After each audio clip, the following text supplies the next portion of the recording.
नमस्कार दोस्तों, स्वागत है आपका हनुमान कथा के एक और नए वीडियो में। आप कथा का श्रवण करिए और अपने दोस्तों और परिवारजनों के बीच इसे शेयर करिए और पुण्य के भागी बनिए, क्योंकि भगवान की कथा के श्रवण का बहुत ही महत्व है। कथा श्रवण करने और कराने से आपके जीवन की समस्त प्रकार की बाधाएं दूर होती हैं और भगवान की कृपा भी प्राप्त होती है। चैनल को सब्सक्राइब करिए और बेल आइकन को भी दबाइए, जिससे कि कोई भी वीडियो आपको सबसे पहले प्राप्त हो सके। तो चलिए, कथा शुरू करने से पूर्व हम भगवान को प्रणाम करेंगे, उनका स्मरण करेंगे। ओम श्री गणेशाय नमः। ओम श्री जानकी वल्लभाय नमः। ओम श्री उमा महेश्वराय नमः। ओम श्री हनुमते नमः। जय श्री राम। कथा का आरंभ। जब भगवान राम संपूर्ण वानर भालुओं को विदा करने लगे और हनुमान की भी बारी आई, तब वे भगवान के चरणों पर गिर पड़े। उन्होंने प्रार्थना की कि भगवान, मैं आपके चरणों में ही रहूँगा। भगवान ने स्वीकृति दे दी।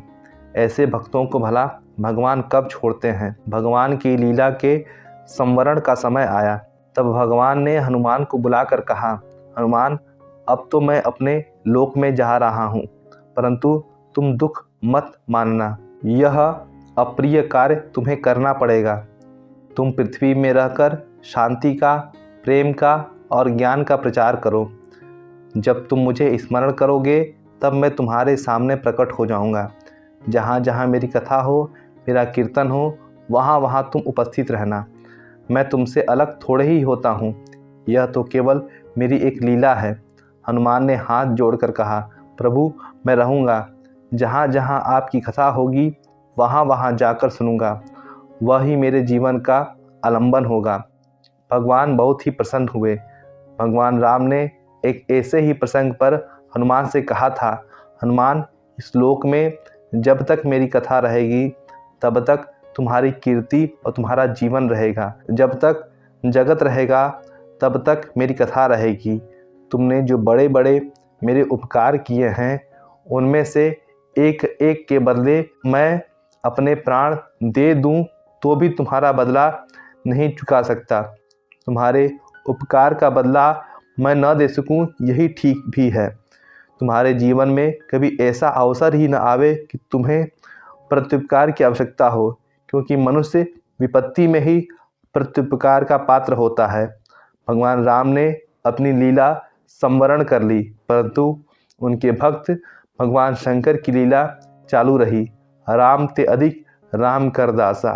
भगवान राम के परम धाम पधारने के पश्चात हनुमान का एकमात्र काम रहा भगवान के नाम, लीला और गुणों का कीर्तन एवं श्रवण।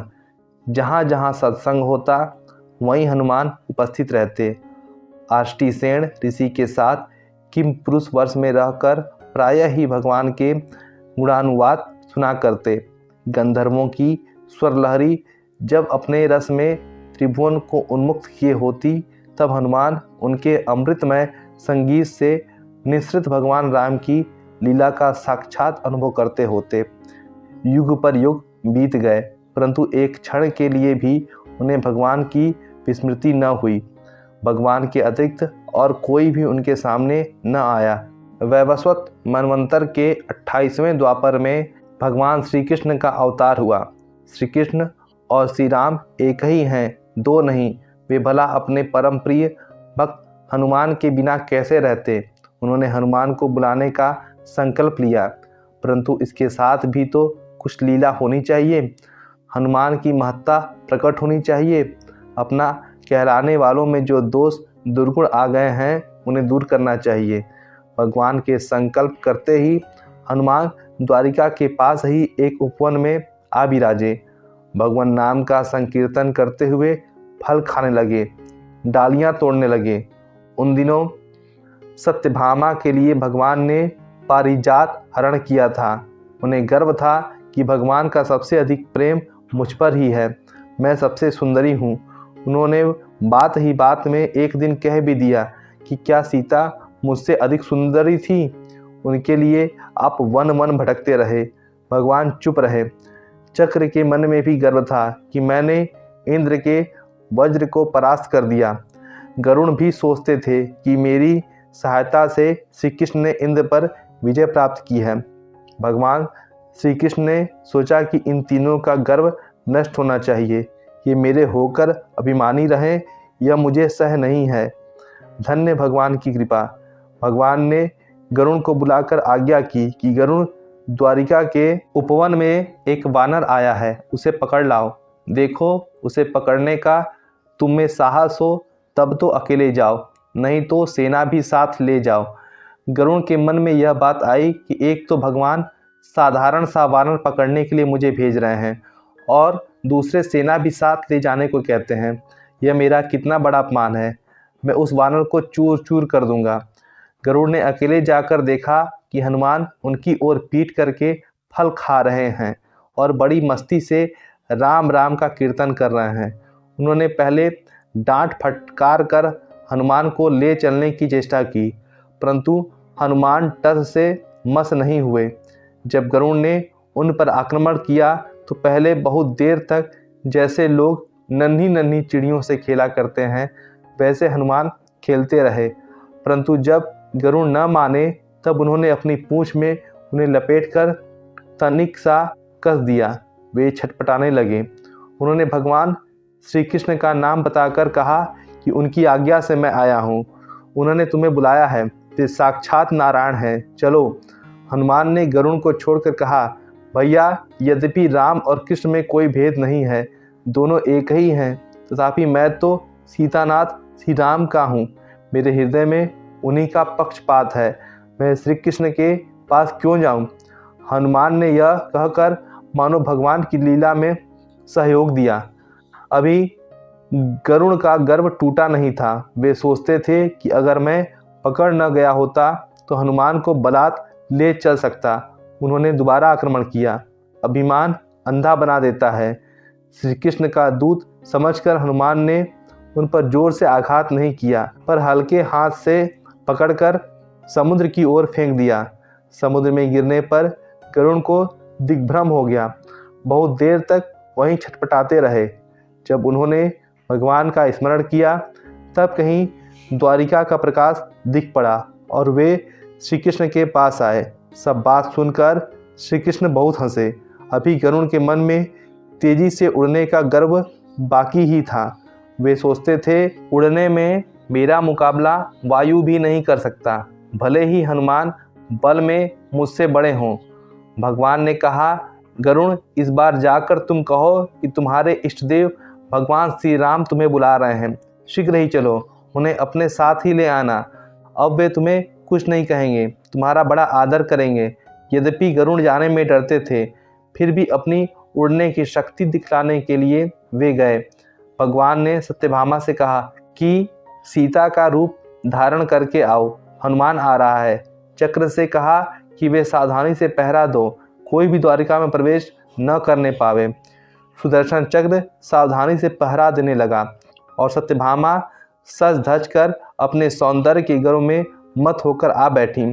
भगवान श्री कृष्ण धनुष बाणधारी रामभद्र हो गए। इस बार गरुड़ की हिम्मत हनुमान के पास जाने की न पड़ी। उन्होंने दूर से ही कहा, भगवान श्री राम आपको शीघ्र ही बुला रहे हैं। यदि मेरे साथ आप चल सकें तो चलें, नहीं तो मेरे कंधों पर बैठ जाएं, मैं लेता चलूं। हनुमान ने बड़ी प्रसन्नता से कहा, अहो भाग्य, भगवान ने मुझे बुलाया है, तुम चलो, मैं आता ही हूँ। गरुड़ ने सोचा कि ये क्या कह रहे हैं, मुझसे पीछे चलकर ये कितनी देर में पहुँचेंगे, परंतु वे डरे हुए थे। हनुमान से फिर कुछ कहने की उनकी हिम्मत न पड़ी।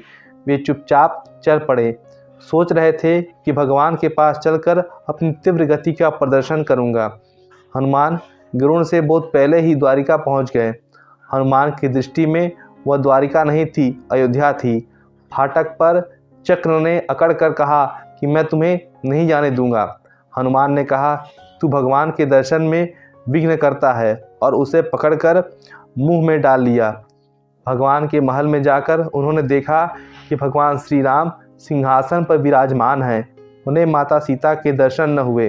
हनुमान ने भगवान के चरणों में साष्टांग प्रणाम करके पूछा, महाराज आज माता जी कहाँ हैं? उनके स्थान पर यह कौन बैठी है? आपने किस दासी को इतना आदर दे रखा है? सत्यभामा लज्जित हो गई, उनका सौंदर्य मद नष्ट हो गया। भगवान ने कहा, हनुमान तुम्हें किसी ने रोका नहीं, तुम यहाँ कैसे आ गए? हनुमान ने मुंह से चक्र निकालकर सामने रख दिया। चक्र श्रीहत हो गया था। जब दौड़ते हाँफते गरुड़ पहुँचे तब उन्होंने देखा कि हनुमान तो पहले से ही उपस्थित हैं। उनका मस्तक नत हो गया। इस प्रकार हनुमान को निमित्त बनाकर भगवान ने तीनों का गर्व नष्ट किया और हनुमान को द्वारिका के पूर्व द्वार पर द्वारिकापुरी की रक्षा के लिए नियुक्त किया। तो भक्तजनों, आज की कथा बस यहीं तक। कथा के शेष अंक को सुनने के लिए आप चैनल के प्लेलिस्ट में जाकर कथा के शेष भागों को भी सुन सकते हैं। तो चलिए फिर मिलते हैं हनुमान कथा के अगले अंक में। तब तक के लिए जय श्री राम, जय हनुमान, हर हर महादेव।